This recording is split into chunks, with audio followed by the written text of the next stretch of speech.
আলাইকুম, আশা করি সকালে ইলেকট্রিশিয়ান ভাইয়েরা ভালো আছেন। তো আমি এখানে সিংগাইয়ের বাইমেল আজমতদার বাড়ির একতলা বিল্ডিংয়ের ছাদে পাইপ ফেলালাম। তো প্রত্যেকটা ফ্যান হোক আমি বিল্ডিংয়ের মাঝ বরাবর অর্থাৎ প্রত্যেক রুমের সেন্টার করেছি। সেন্টার দিয়েছে এই কারণে প্রত্যেকটা রুমে ফ্যান বক্সের নিচে জিপসাম হবে এবং প্রত্যেকটা বাল্বের সাইড দেওয়া জিপসাম বক্স হবে। এই জন্য আমি প্রত্যেকটা সার্কুলার বাল্বের লাইন ফ্যান হুক আমি একবারে রুমের মাঝ বরাবর দিয়েছি।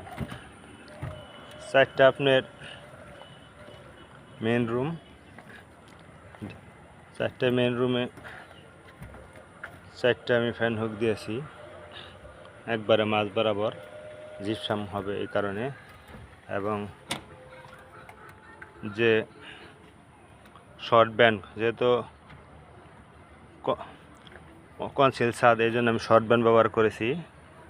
প্রত্যেকটা শর্ট ব্যান্ড রুমের মাঝ বরাবর দিয়েছি, কারণ একটাই বাল্বের পয়েন্টও ওই আপনার জিপসাম রাখা হবে এবং এটাও মাঝ বরাবর, এটাও জিপসাম হবে, এটাও মাঝ বরাবর বাল্ব হবে। বাল্বের লাইন থেকে আবার কোনো একটা বাল্ব গেছে এবং মাঝ বরাবর একটা বাল্ব। এখানেও বারান্দার ড্রপ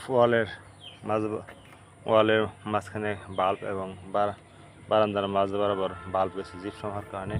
তো এখান থেকে আমি মেন লাইন ধরে পাওয়ারটা এখানে এনেছি, অর্থাৎ কলাম থেকে 2 ফুট আমি সাইডে রাখছি, যেহেতু নিচে আমার এমডিবি বক্স হবে এই কারণে। এবং রুম বাই রুম যদি এইচডিবি বোর্ডও লাগাই 2 ইউনিটে, তাহলে লাগায় বাড়িওয়ালা, সেটা আমি করে রেখেছি। অর্থাৎ এখানে আমার বারান্দার কিচিং রুমের সামনের পয়েন্ট, এটা আপনি পুরাটাই ডাইনিং রুম, এই কারণে এখানে আমি এইচডিবি লাইন রেখেছি। এবং এখান থেকে বরাবর আবার এখানে টয়লেট রুমের ওয়াল, এখানে আমি ডাইনিং এইচডিবির লাইন রেখেছি। তা আলহামদুলিল্লাহ কাজটা এইমাত্র আমি কমপ্লিট করতে পারলাম, তার জন্য লাখো কোটি শুকরিয়া আল্লাহ তাআলার কাছে আলহামদুলিল্লাহ। তো কাজটা কেমন হলো আপনারা সবাই দেখবেন, লাইক কমেন্ট এবং শেয়ার করবেন। আসসালামু আলাইকুম।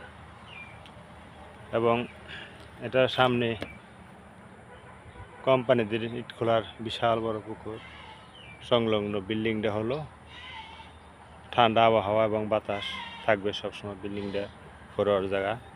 তো কেমন হলো লাইক কমেন্ট শেয়ার করে জানাবেন। আসসালামু আলাইকুম।